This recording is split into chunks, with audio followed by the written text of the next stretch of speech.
Buenas con todos. Bueno, ahora les expondré el capítulo 1 y el capítulo 2 del libro de Patología y Simulaciones. Empezamos con el capítulo 1. Daños por desconocimientos del comportamiento de los suelos. A pesar del progreso que en estos últimos 40 años ha experimentado la mecánica del suelo, todavía tropezamos con constructores que solo se preocupan por la capacidad portante superficial del suelo, sin que les inquiete el comportamiento de este, a cotas más profundas. Esto implica un desinterés hacia las capas inferiores del terreno.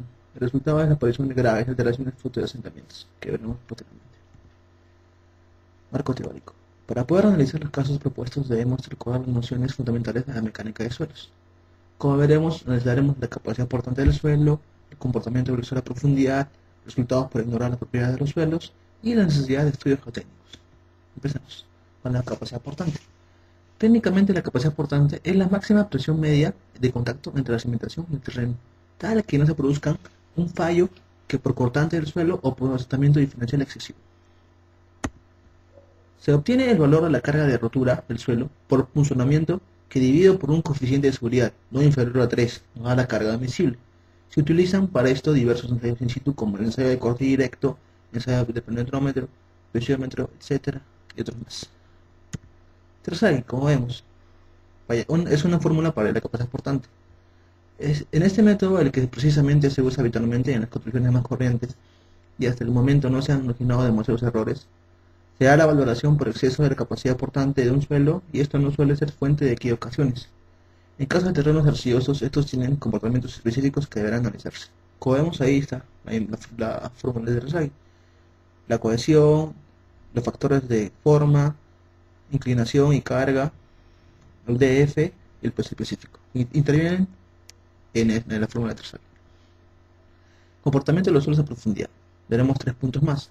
El asentamiento diferencial, interacción suelo-estructura y asentamiento en conjunto. Asentamiento diferencial. Se manifiesta cuando en una zona se manifiestan más asentamientos que en otra. Otro tipo de asentamiento diferencial se manifiesta cuando por la diversidad de las características del terreno, solo unas zonas tienen asentamientos, mientras que otras no lo son.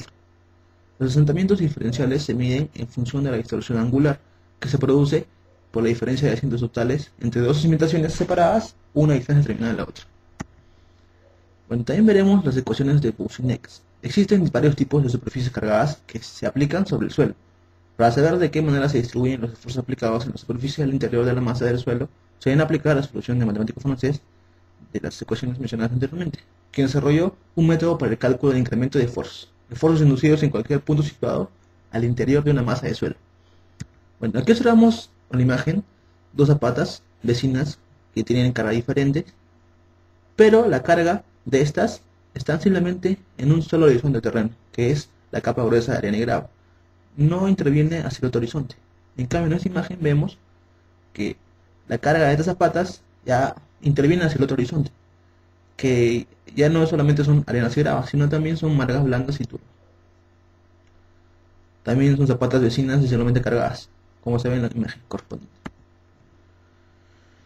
Si a nivel estructural no se han tomado las medidas pertinentes, aparecerán asientos diferenciales que a su vez implicarán grietas importantes en la construcción. Fisuras inclinadas en estructuras endebles. Si fueran de ladrillo, serían escalonadas. Como vemos en esa imagen, es una fisura totalmente fenomenal, ¿no?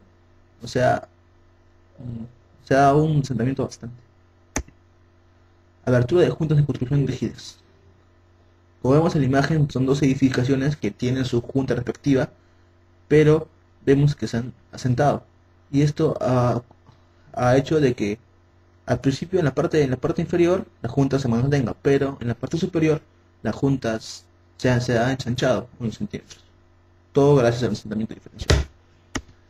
Ahora pasemos a la interacción de los suelo-estructura. Cuando la edificación está constituida por elementos macizos, tabiquería y frágiles, paño de fábrica de ladrillo, estos no podrán soportar sin consecuencias los asentamientos diferenciales de dos puntos que los sustenten desde el momento en que dichos asientos alcancen cierta magnitud. Se estima que las grietas aparecen en la pared de ladrillo en cuanto sus dos extremos sufren una desnivelación relativa, comprendida entre 1 en 500 y 1 en 1000, entre ambos. Entre otras palabras, si la pared descansa por sus extremos en dos zapatas distantes 5 metros, se formarán grietas para asientos diferenciales comprendidos entre 5 a 10 milímetros. Aquí vemos la imagen, ¿no?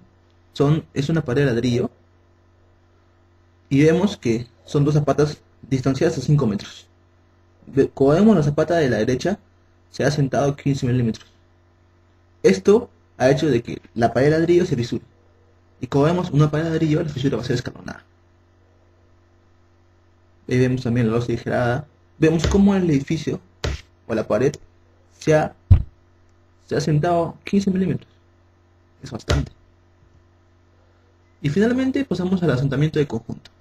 La construcción se comportará como una cimentación única, considerablemente cargada y causante de un asiento de conjunto.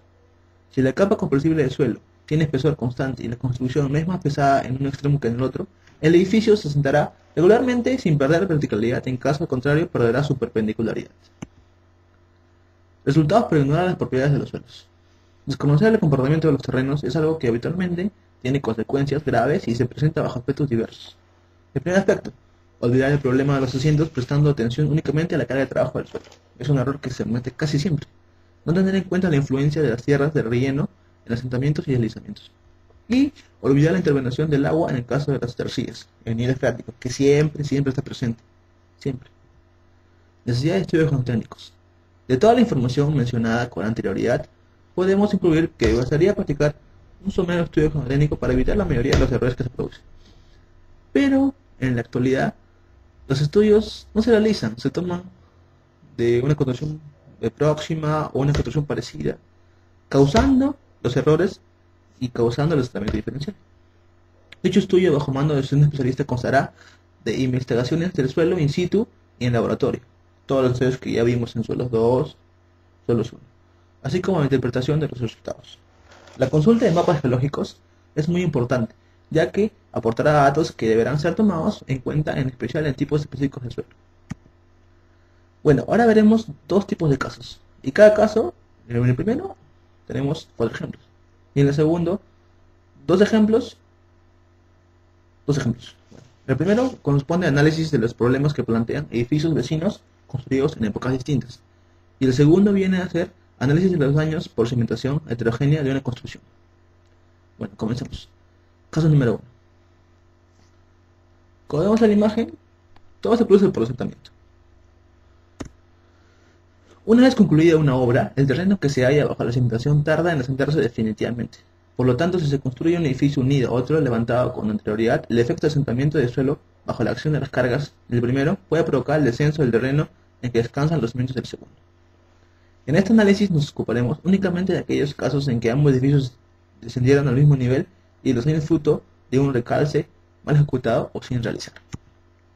Si la cimentación más antigua tiene cimentación superficial que descansa en terreno compresible, existen dos planteamientos. Número 1. Cimentar el muro limítrofe lo más lejos posible de la edificación adyacente. Influye en aspectos técnicos y económicos. Y punto número 2. Cimentar mediante pilotes sin conexión alguna con el edificio motivo. Bueno, aquí tenemos un tipo de vocabulario de unas palabritas. Medianera, pared que separa dos propiedades cerradas de diferentes propietarios. Usualmente tiene un espesor de 35 centímetros, de las cuales 15 pertenecen a cada vecino. Hastial, parte superior formada en el muro de una fachada por las vertientes del tejado. Echadizo, los escombros, tierras o desperdicios que se echan y amontonan en un lugar determinado. Zampeado, obras de cimentación con recubrimiento de las superficies mediante mampostería de piedra o de ladrillo, de concreto hidráulico o suelo cemento, para firmar terrenos falsos y protegerlos contra la erosión. Bueno, ahora pasemos al ejemplo número 1. Este caso tuvo lugar en una zona de aluvión, coincidente en Francia, cerca a un río. Cuando se construyó el edificio, se impuso a la empresa encargada de la obra que ligara convenientemente el hastial del mismo con otra construcción vecina anterior. Como mencionamos anteriormente, eso nunca se debe hacer, pero la empresa constructora quería esto. Como era de esperar, la junta de asentamiento no prevista desde un principio se materializó por sí sola, pero de manera lamentable. Como vemos ahí, por unir el hastial. Hemos unido un edificio antiguo con un nuevo y como vemos, la junta se dio, pero de manera lamentable. Ejemplo número 2. Casos que sucedió en Provenza. El terreno de cimentación se componía de material de relleno de 3 a 4 metros de espesor y vertió hace aproximadamente una docena de años.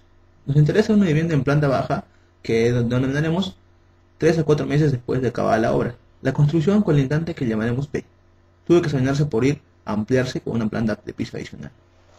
Se decidió que el hastial de A pasaría a ser pared medianera, para hacer frente al incremento de cargas. La cimentación de la medianera se recompuso mediante relleno de hormigón y masa en 3 puntos distintos de la parte del terreno, que le servía de apoyo.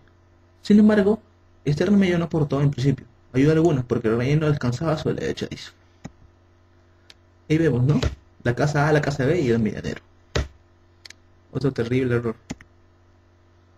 Con el progreso de la construcción B, se manifestaron anomalías en A, concretamente en la unión de la medianera y en las paredes perpendiculares. Estas anomalías, por lo demás evidentes, tenían su origen en el asentamiento del terreno compresible, material de relleno. Por el efecto de las cargas suplementarias que agregará el edificio B, el asunto acabó en los tribunales. Este ejemplo puede considerarse en dos categorías: falta de independencia constructiva entre dos edificios levantados en épocas diferentes y cimentación sobre relleno. Esto causó una tremenda grieta, medianera anterior en la construcción y una fachada en la fachada posterior. Ejemplo 3. Se sitúa en la ciudad alpina, cuyo subsuelo se compone según la profundidad de capas compresibles, arcilla y turba, en alternancias con otras arenas y gravas. En este suelo descansaba un edificio escolar de 2 plantas, clases en planta baja y alojamiento en la primera planta, de 70 años de antigüedad. El terreno vecino se emprendió de la construcción de un edificio de viviendas compuesto de sótano, planta baja y 7 plantas tipo. Se tomó la decisión de cimentar el nuevo edificio sobre un zampeado que transmitía al terreno una carga de 0.6 kg sobre centímetro cuadrado. Con todo el peso suplementario, debido al nuevo edificio, provocó el asentamiento de las capas compresibles, incluidas las situadas bajo la escuela, desencadenando un doble efecto. Wow, ya se imaginan cómo quedó el colegio, ¿verdad? La nueva construcción asentó en torno a 13 centímetros, sin prejuicio alguna, gracias a la idoneidad de su estructura. La pared de la escuela colindante aparecieron importantes grietas, tabiques falsos, techos y conductos. Como vemos en la imagen, ahí tenemos el edificio nuevo de una planta, de un sótano, 7 plantas tipo, y la antigua instalación escolar, de hace 60 años de antigüedad. Bueno, contaba con una junta, pero, como sabemos, igual produjo un asentamiento de 13 centímetros. Y por último, el ejemplo 4. Este caso se desarrolló en la costa azul en un terreno de sondeos practicados. Posteriormente al siniestro, informaron de una composición a base de formaciones compresibles de material reciente de aluvión. Como vemos en la imagen anterior, vemos el terreno, ¿verdad? De 0 a 240 vendría a ser una arcilla amarilla plástica, pero vemos que en el metro 240 presenta vinil freático. Del metro 320 al 580, un limo. Del 560 al 1040, una turba. Y del 1040 al 1540, una arcilla gris plástica y arenosa. Las primeras señales alarmantes se advirtieron en un almacén. Esta edificación se componía de un sótano y una planta tipo, que por el contrario abarcaban personalmente el solar. Las anomalías consistían fundamentalmente en asientos diferenciales, nada sorprendentes, conociendo la naturaleza del terreno y la falta de rigidez de la estructura. Se ordenó la ejecución de una ampliación de una zapata que a primera vista parecía de mayor asentamiento, paso de 1,70 m por 3,20 m a dimensiones mayores de un área de 9.18 metros cuadrados. Aquí vemos, ¿no?, la propiedad vecina con la ampliación a la altura posterior. Esta es la edificación de 2 plantas con desplome hacia el almacén. Es curioso puntuar que todo edificio de nueva planta levantado sobre semejante clase de terreno compresible afecta a la construcción vecina, pues si bien la ampliación de altura acentúa el asentamiento del depósito, la edificación de este trajo consigo el desplome de una casa colindante de 2 plantas. Wow. Tenemos que tomar muy en claro lo que es los estudios de suelos para no lograr esos problemas que tenemos ahora. Bueno, no ahora, no en el pasado, y que seguiríamos teniendo ahora. Bueno, ahora pasamos al caso 2, que viene a ser análisis de daños por cimentación heterogénea de una construcción. Aquí vamos a mencionar 2 ejemplos que yo los tomé como los más interesantes, ¿no? En el marco de las construcciones de importancia es frecuente que en algunas zonas estén en cotas por debajo de las otras, de manera que se encuentran subsuelos de naturaleza dispar. Por lo tanto se plantea una heterogeneidad correspondiente al terreno y a la propia obra. Por si fuera poco, es posible tener conjuntamente, tenemos dos opciones: edificios de gran carga con poca capacidad de formación que requieren cimentaciones profundas y el terreno es de calidad mediocre. O también pueden ser edificios muy ligeros, poco rentables, de cimentar en profundidad, susceptibles de alcanzar a niveles superficiales, si se toman precauciones elementales. Para ambos casos, bien puede ser de un terreno heterogéneo o un sistema de distinta cimentación, tenemos una regla. Entre las distintas construcciones es imprescindible que haya una total independencia. Siempre tenemos que tener eso en cuenta. Cada edificio independiente hará que si al ocurrir un sismo o simplemente por el paso del tiempo, trabaje cada uno solamente. Trabaje solo y tenga su propia formación. El escenario natural de este norte de Francia. Bueno, este es el ejemplo 1. Ocurrió en Francia. Este siniestro se produjo en la construcción simultánea de dos pequeños edificios de viviendas plurifamiliares, situados entre unas calles y un riachuelo. Un año antes del inicio de la obra, la empresa constructora efectuó 3 sondeos previos hasta de 13 metros de profundidad, en los que se vio que el suelo se constituía básicamente de limos y arcillas, situadas a 1.5 metros bajo la cota natural, no descubriendo arcilla hasta los 13 metros de profundidad. Se optó por cementar en estos limos, más operando con un coeficiente admisible del trabajo reducido. Al volver de las vacaciones estivales, la empresa apreció una abertura de la junta de dilatación fuera de lo corriente. Las mediciones del desplome dieron a conocer un basculamiento del edificio entre 5 o 6 centímetros, cuyo centro de la zapata en común, el edificio principal, no se había movido. Sondeos posteriores dieron el resultado que el asentamiento diferencial era responsable de la presencia de una capa de turba de 25 a 40 centímetros de espesor, situada a 1 metro bajo la cota natural. Aquí vemos un error grave, ¿no? Habíamos dado un estudio o un sondeo de que había una turba. Eso es lo que causó que el edificio secundario se diera. Aquí vemos una imagen. El edificio principal de 16 viviendas y el edificio secundario de 8 viviendas. Cerca de ahí, un curso de agua. Tenía su junta de dilatación. Y como vemos también ahí, tenía una zapata común. Aquí vemos la sección transversal del edificio en ángulo, del edificio menor. Futuro de relleno. Bueno, aquí vemos que tenemos la zapata. No se dieron cuenta en común. Y ahí fue cuando este edificio se asentó. Todo gracias a la turba. Como vemos, a veces se tiene que hacer un estudio bien preciso, ¿no? Aquí vemos otra imagen donde se ve, ¿no? De que gracias a la turba, el edificio secundario o el de menos plantas fue el que se asentó. En cambio, el otro edificio, que no tenía presencia de turba, quedó intacto. Localización de la zona de turba detectada por los nuevos sondeos. Bueno, ahora pasamos al ejemplo 3. Bueno, en un lugar al este de Francia se edificó una construcción de 10 por 11 metros, compuesta por un semisótano destinado al garaje, bodega y taller. Planta baja por encima del perfil natural y una cubierta de teja. La planta baja era de madera y la superior era de hormigón. La construcción adolecía de un chunchul insuficiente que se detenía a la altura de una puerta. Su cementación no mantenía una profundidad constante. Además, los suelos del talud y la horizontal tenían diferencias cualitativas. Esta serie de factores determinaron y explican la pronta aparición de daños causados por los asentamientos diferenciales, exteriorizados de forma de fisuras horizontales e inclinadas. Bueno, aquí vemos edificación de terreno con pendiente.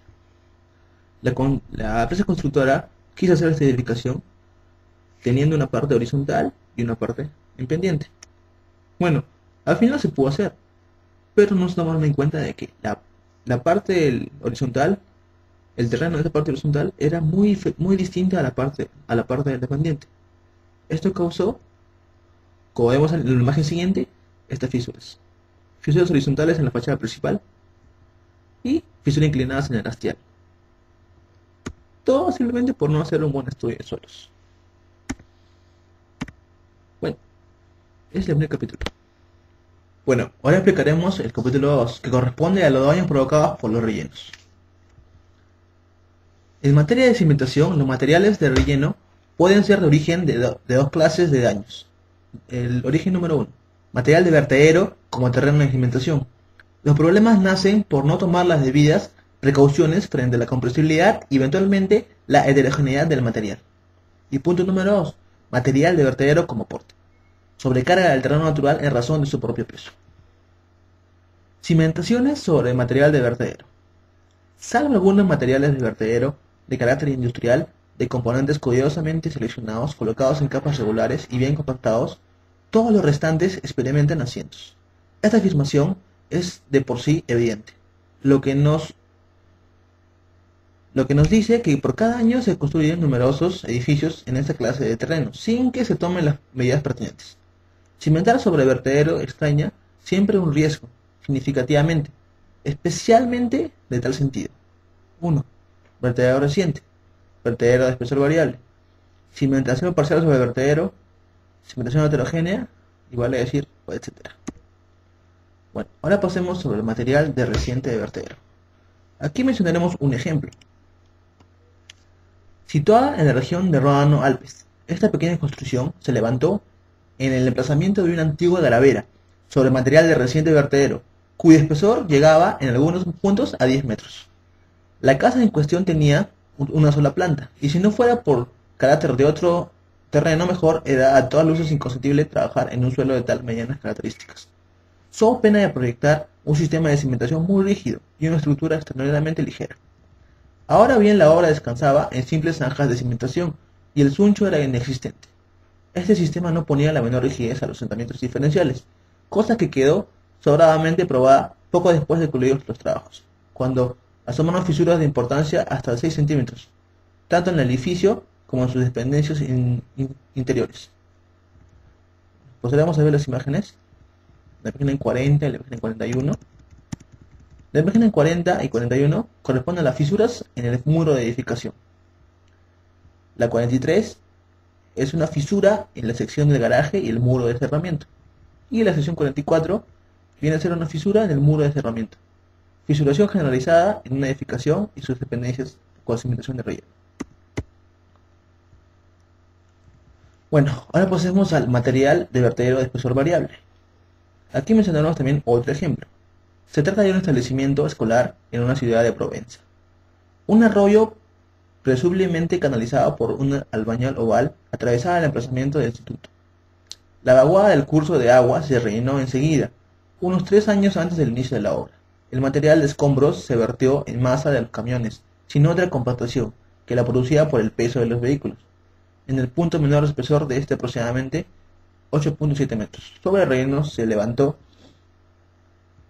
un edificio de planta baja, sala de consejo y una galería de circulación, cubierta por una losa de hormigón sostenida por 2 hileras de pilares circulares de hormigón armado. Luz entre hileras 3 metros, luz entre pilares 3.5. Como vemos en la siguiente imagen, se observa la edificación. Ahí está el instituto. ¿Cómo se vio? A pesar de las advertencias de la empresa constructora, se cimentaba superficialmente sobre el vertedero con ayuda de zapatos de hormigón y operando con un coeficiente de trabajo del orden de 0.4 kg por centímetro. Ambos edificios empezaron a exhibir un desplome que se asentó con el tiempo. La negativa del constructor a esperar la total estabilización llevó a realizar un trabajo de recalce, consistente en hacer un pilotaje a través del vertedero hasta alcanzar terreno firme, y a todo lo largo de la zona dañada, que debía consolidarse, sustentándola con largueros de cimentación que se apoyaban en las cabezas de los pilotes. ¿Cómo se observa en la imagen, no? El pilote y la zapata inexistente. El larguero de cimentación. Se tuvo que hacer esto porque si no, la edificación o el instituto se venía abajo. Cimentación parcial sobre material de vertedero. Bueno, en esta parte veremos 4 ejemplos. Empezamos con el primero. Primer ejemplo. Junto a un edificio existente situado en la región de París, sobre zapatas superficiales, se resolvió levantar otro de planta baja y 9 plantas tipo, puesto que en el primero no hubo problemas en encontrar un buen suelo. Se trataba de arena de Fontainebleau. Los constructores no se percataron de que una porción del terreno bajo la nueva obra no era sino residuos de cantera. Por fortuna la estructura del edificio era rígida y en lugar de fisurarse experimentó un desplome. La junta de dilatación entre los dos edificios se abrió hasta 17 centímetros. Como vemos en la imagen, son 2 edificios con sus zapatas respectivas, y vemos que al no darse cuenta en la construcción que una parte del terreno era de relleno de cantera, se vio que si la junta de dilatación se llegó hasta un máximo de 7 centímetros. Por suerte el edificio era tan rígido que no se fisuró, que el viento se llegó a desplomarse nada más. Pero igual, eso causó ¿cuántos daños económicos? Fue necesario recuperar la verticalidad original, distribuyendo a ambos lados de la construcción una serie de pilotes, en cuyas cabezas se apoyaron largueros de cimentación. Es de lamentar que el coste de los trabajos de reparación se elevara por tener que reforzar la estructura general a nivel sótano. Bueno, usamos el segundo ejemplo. Caso sucedido en África Negra, en el que participan 2 edificios unidos, pero con punto de rotura, como se ve en la imagen, ¿no? Uno de 10 plantas y otro de una sola planta. Durante la ejecución de la obra, parte del edificio de menor altura se sentó, dando lugar a fisuras no apreciables en la fotografía. El peritaje reveló que tras la construcción del edificio más alto, la excavación se había rellenado y que una porción del cimiento del segundo consistía sobre el vertedero. Este es un gran error que cometen, ¿no? No se debe construir un edificio tan alto y al costado un edificio que no soporte o no contrarreste, ¿no? Como vemos en este ejemplo cortito. Bueno, pasamos al tercer ejemplo. Con este ejemplo volvemos a nuevo a la región Parisión. El edificio que protagoniza este caso tenía 30 metros de anchura. Los sondeos informaron que por debajo de una capa de tierra vegetal de espesor uniforme había otra de marga, pero una de las esquinas del edificio, punto donde precisamente no se había realizado ningún estudio, había exteriormente apenas se diferenciaba el terreno natural y el de relleno. Pero de cualquier forma, lo cierto es de que no se había tomado la menor precaución referente a la cimentación. No pasó mucho tiempo para que la esquina, situada sobre el vertedero, sufriera un asentamiento que originó fisuras inclinadas en los muros del sótano. Fue necesario reparar el ángulo deteriorado, en vez llegando hasta capas fiables de subsuelo. Como vemos ahí está la cimentación en escalera y la tremenda fisura que sufrió el muro del sótano. Wow. Y también vemos en la siguiente imagen cómo se separó, ¿no? Hundimiento y descolamiento de la losa de barandilla. Hubo una separación de unos 2 centímetros, pues, casi. Bueno, ahora pasamos al cuarto ejemplo. Un caso que tuvo lugar en un instituto situado al este de Francia. El edificio se ubicaba en un terreno aluvial, cimentado a base de pilotaje. Los constructores entendieron que a la vista de su relevancia y poco peso, las escaleras exteriores podían cimentarse superficialmente sobre terrenos de relleno, tal como era sospechar escaleras y barandas. Se bajaron del edificio por culpa del asentamiento del terreno. Como vemos, la pregunta 52, la soldera acusa el hundimiento de la escalera. Proseguimos ahora. Material de vertedero responsable de asentamientos. Según su capacidad, la densidad de relleno puede oscilar entre 1.5 y 1.8 metros, lo que significa que la adición de una capa de 1 metro del terreno natural comporta una sobrecarga de 1500 a 1800 kilogramos a metro cúbico, es decir, una presión de 0.15 a 0.18 kilogramos a metro cuadrado. Por lo general, el material de vertedero se extiende sobre grandes superficies y, de acuerdo con las ecuaciones que vimos anteriormente, la influencia de las presiones que provoca el relleno se hace sentir a gran profundidad. En este módulo tenemos 5 ejemplos. Y el ejemplo final es uno de los más importantes y los más destacados. Pasamos con el primer ejemplo. Se produjo al este de Francia. El emplazamiento tenía un subsuelo de arcilla plástica. Se observa en la figura el estado de obra durante el proceso de construcción. Los muros son de bloque de hormigón celular. Al acabar la obra de fábrica se aportó un gran volumen de tierra que se dispuso en torno al edificio, especialmente contra la fachada principal, cuya es apreciable en la fotografía. Dicho relleno causó el asentamiento del terreno bajo la cimentación de la fachada y, consecuentemente, el de sus muros exteriores. Los muros perpendiculares a estos, cuya cimentación no se había afectada por el relleno, experimentaron un asiento menor, pero por ser solidarios. Como vemos en las imágenes, ¿no? En la imagen 56, el relleno se aportó a lo largo de esta fachada. Y la siguiente imagen, vemos una gran fisura. La magnitud de los desperfectos fue tal que hubo que demoler la casa. No tuvo solución. Las fisuras eran demasiado grandes, de demasiada longitud. Este ejemplo nos acerca a otro que tuvo lugar en la Costa Azul, donde el relleno desempeñó igualmente un papel de asentamiento de los muros de una vivienda aislada que se cimentó sobre arcilla. Como la situación sobrevino una variación en el contenido de agua de arcilla, es preferible comentarla detalladamente en el capítulo 3, que se expondrá posteriormente. De todos modos, entre paréntesis, incidimos de nuevo en la dificultad de clasificar estrictamente los efectos en función de sus causas. Bueno, eso corresponde al ejemplo número 1. Pasamos al ejemplo número 2. La construcción de una sala polivalente en una ciudad del sudeste francés ilustra con claridad el problema de las cimentaciones heterogéneas. El edificio se componía de una sala de 35 por 54 metros, con 3 lados destinados a gradas de hormigón armado y el cuarto a escenario. El conjunto tenía una cubierta ligera sobre armadura metálica de 6 arcos de 54 metros de luz, distancias entre sí de 7 metros y articulados a su base. La sala estaba rodeada por edificios anexos en planta baja, sin representar en las figuras, cubiertas por una cubierta terraza de hormigón armado. El resto del suelo, fuera de las gradas, estaba embaldosado. En esta obra sobresalía especialmente la mala calidad del terreno. Tomando como cuota cero el nivel de acabado, el pavimento se encontraba entre 2.5 y 14.5, 12 metros de limo blanco. Bueno, ahora observemos la imagen. Como vemos, ahí está. Es una construcción relativamente muy grande. Se tuvo que hacer con esas dimensiones. Y como ves el terreno, ¿no?, que mencionamos hace un momento, nuevo relleno hasta 1 metro, de 1 metro 250, relleno de 2 años. Desde la altura 3 a la 1450, un limo blando. De la 1450 a la 850, arena negra. De las 850 a la 2010, margas compactas. Como vemos también, la sección vertical de la sala y suelo de apoyo. Los errores cometidos se han encuadrado. Como vemos en la imagen, ¿no? Cimentación en relleno reciente superpuesto al limo blando. Es un gran error que se obtuvo. Pilotes que no alcanzan la capa resistente. Como se observa en la imagen, los pilotes no llegan a la capa más resistente del suelo. Enlosado sostenido por largueros de la fachada. Y finalmente, losa sin junta unida a las zapatas de las gradas y tirantes de los arcos. Este caso sí fue relativamente donde se observó bastantes daños. Son de notar varios errores de concepto. No es recomendable sobrecargar un terreno de limo con material de vertedero tan pesado.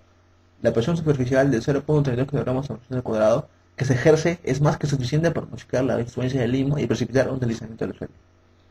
Las malas condiciones de ejecución del último relleno hacían inevitable su asentamiento con efectos consiguientes, al menos en el pavimento. Bueno, aquí vemos 3 imágenes reales. La primera corresponde a los bloques de piedra de relleno, como vemos. La segunda al descenso de zapatos superficiales por fricción. Hubo demasiado peso, no calculaban el peso total que causó el asentamiento.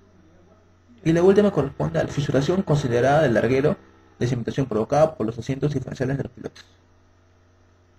Los pilotes se detenían a la profundidad del lecho de arena y grava, cuya estabilidad era precaria por la presencia de capa de marga blanda subyacente.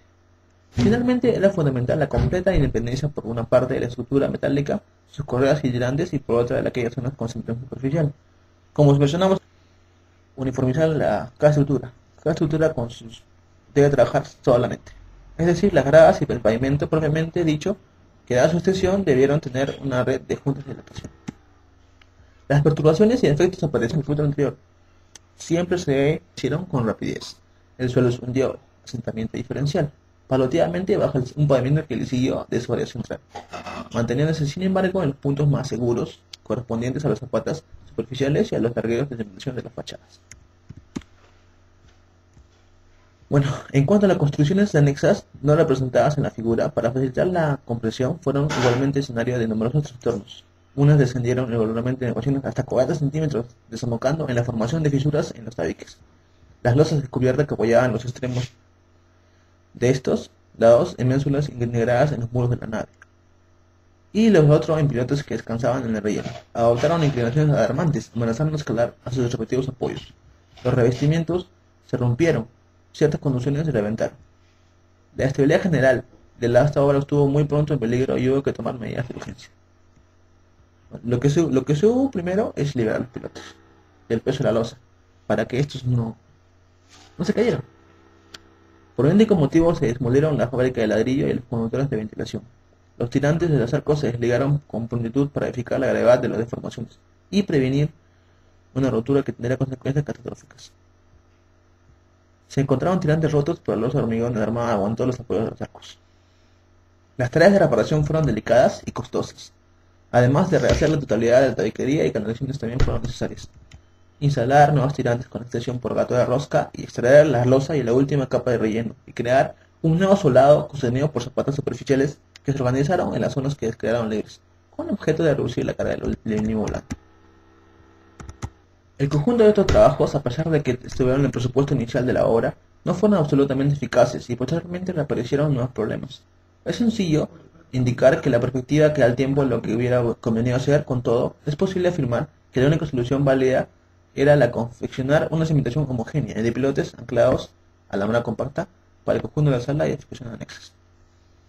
Como vemos en este ejemplo, el edificio sufrió severos daños, ¿no? Y solo quedaba hacer lo último mencionado, ¿no? Una cimentación homogénea de pilotes. Bueno, pues pasemos al tercer ejemplo, del que no podemos, o sea, en este caso no se obtuvieron fotografías reales, pero tenemos unas imágenes para guiarnos. Lo que ocurrió al sur de Francia en las instalaciones de un aeropuerto.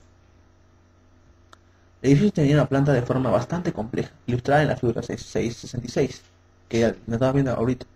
Las dimensiones mayores, medidas paralelamente a la fachada, se aproximan a 41,50 por 39 metros. La construcción tenía sótano, planta baja y una planta tipo parcial a manera de altillo.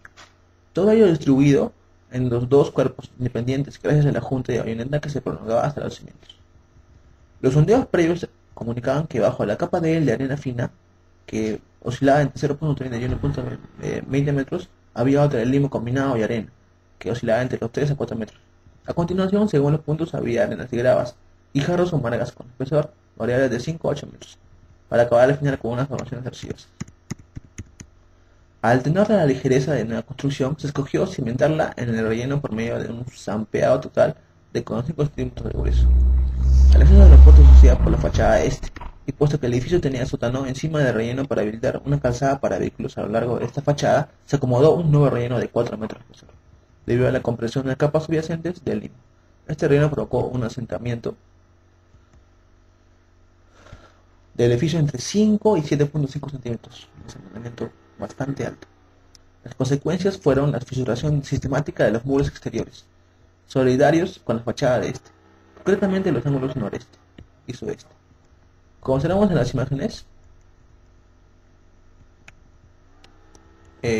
alzado de las fisuras que exhiben diversos muros transversales, alzado de las fisuras en el forjado del techo de planta baja, y por último, se extrajo el relleno sustituyendo por una estructura más ligera, como lo que mencionamos anteriormente. También vemos antes de esas imágenes lo que es el terreno, ¿no? Cómo se distribuye todos los horizontes. Sigamos. Incluso los forjados acusaban indicios de desperfectos. El forjado del techo de la primera planta, junto a las figuras inclinadas representadas en la figura 70, lo atravesaba una grieta de 2 a 3 centímetros de anchura. En la parte inferior de la figura se expone el funcionamiento del asiento. Además del arreglo de las fisuras de los forjados, el trabajo de separación afuera. Al llegar a las capas compresibles, levantando el relleno en una franja de casi... Bueno, este caso es francamente interesante. Placas sobre cimentación de zapata continua. Y reforzar los muros fisurados con ayuda de placas de hormigón, armado con misión de conferir rigidez al zapandeo. Prosigamos. Aquí tenemos un ejemplo bien cortito. El cuarto ejemplo. Este ejemplo se refiere a cimentaciones profundas, especialmente en los 8 metros, sustituyéndola por pesos trabajo de nuestros archivos. Es un caso descrito por Robert Chellis en un texto excelente en su lengua inglesa, en el libro de File Foundation. Mencionamos este caso tanto por su interés patológico como por demostrar que en países tan industrializados como Estados Unidos se cometen también estos errores. El siniestro que Chellis cita en el libro afecta al puente de calle 14 en Washington. Los estribos del puente, como es que se observan en la imagen, descansaban en 40 pilotes flotantes de 12 metros de longitud, anclados en un lecho de arena arcillosa que cubría otro arcillo. Después de hacer el estribo se colocó el relleno de exceso de 5 metros de espesor. Al peso del relleno, la arcilla subyacente comenzó a fluir, arrastrando la capa de arcilla donde anclaban los pilotes, inclinando hacia atrás el estribo que se asentó 60 centímetros del lado de arcilla y 20 centímetros del lado del río de Potomac. Aunque Shelley no apunta a este costo económico de los trabajos de reparación, es obvio que el incremento del mismo se hubiera evitado si la puesta de obra de relleno se hubiera hecho con bastante antelación antes del pilotaje. Este ejemplo es instructivo porque muestra la importancia que tiene la anticipación en la puesta en obra y el material de relleno, con sus ventajas en la aceleración del asentamiento de capas subyacentes en el aporte de cantidades de relleno superiores a las que contempla a la fase definitiva. Esta técnica es ampliamente utilizada en el campo de obras públicas. Y finalmente el quinto ejemplo y el ejemplo más extenso de este libro de patologías y cimentaciones. Empecemos. Hemos guardado este ejemplo para el final, pues aunque antiguo, su interés es doble tanto por el error de concepto que se cometió como por la elegancia de las soluciones del físico mencionado anteriormente. Se trata de la estación marítima de Howard, edificada en 1930 y destruida en la última guerra. Recordemos que fue durante los trabajos de consolidación de los cimientos de esta obra cuando Freycinet puso en práctica una de las primeras aplicaciones importantes del sistema pretensado del calentamiento del hormigón como acelerador del fraguado.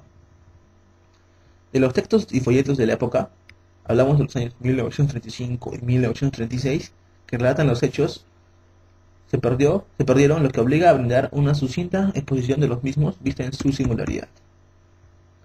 Observamos las imágenes, ¿no?, de este puerto. Luego vemos esta imagen de la sección transversal de la estación marítima de Howard, la cual se concibió.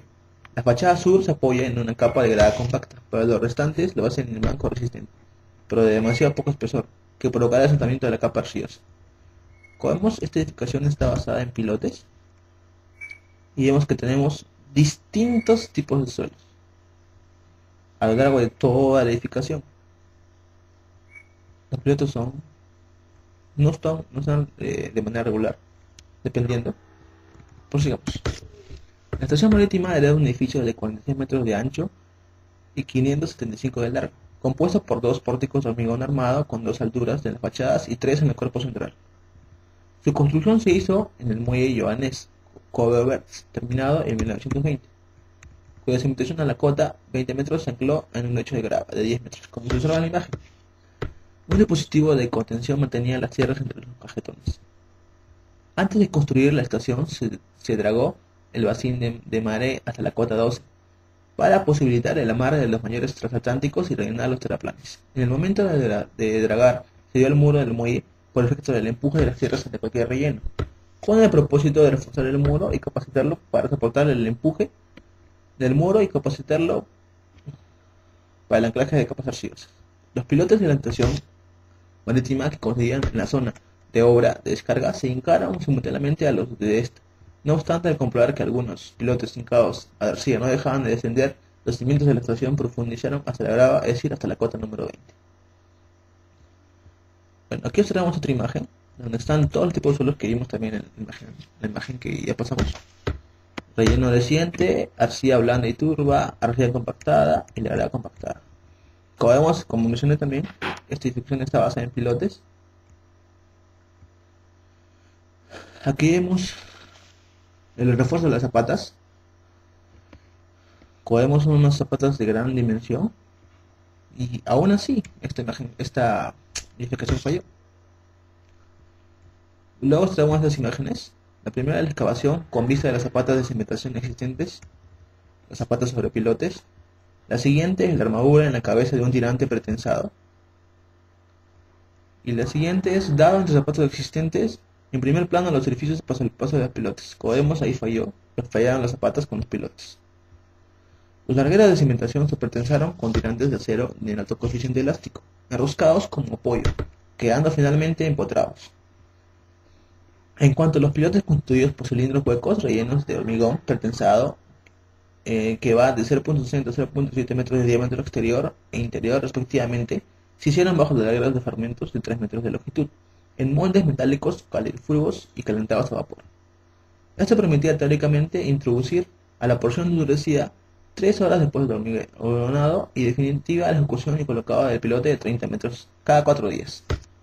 La introducción de la porción del pilote se efectuaba a través de las chimeneas acanaladas gracias a gatos de rosca concebidos especialmente para esta operación, con apoyo por una parte bajo largueros y por otra parte en el trozo de pilote, con ayuda de collares solidarios en voluntad del fuste del mismo. Bueno, y esos serían los 5 ejemplos. Y finalmente pasemos al tema de las conclusiones sobre la materia de relleno, ¿no? Sobre lo que consta del capítulo. Queda vista la gran cantidad de daños cuyo origen se encuentra en el material de relleno. Puede retenerse que si bien la construcción sobre relleno es viable sin excesivos riesgos en casos muy específicos. Relleno homogéneo de espesor sensiblemente constante en suelo compacto. Construcciones que su suelo compacto sean en dimensiones en planta destacan netamente respecto a la altura. Y siempre que la estructura sea suficientemente rígida. En todo caso, siempre tienen que tomar esos pasos, ¿no? Que la estructura sea totalmente rígida. Por otra parte, conveniente es confiar en los casos restantes, especialmente cuando el relleno tenga desigual espesor o se superponga capas muy comprensibles a este interno pendiente. Si concurre alguna de estas circunstancias, no debe actuar sin mediar un estudio exhaustivo del problema y sin estar seguro de la estabilidad de los taludres. Bueno, y eso sería todo. Gracias.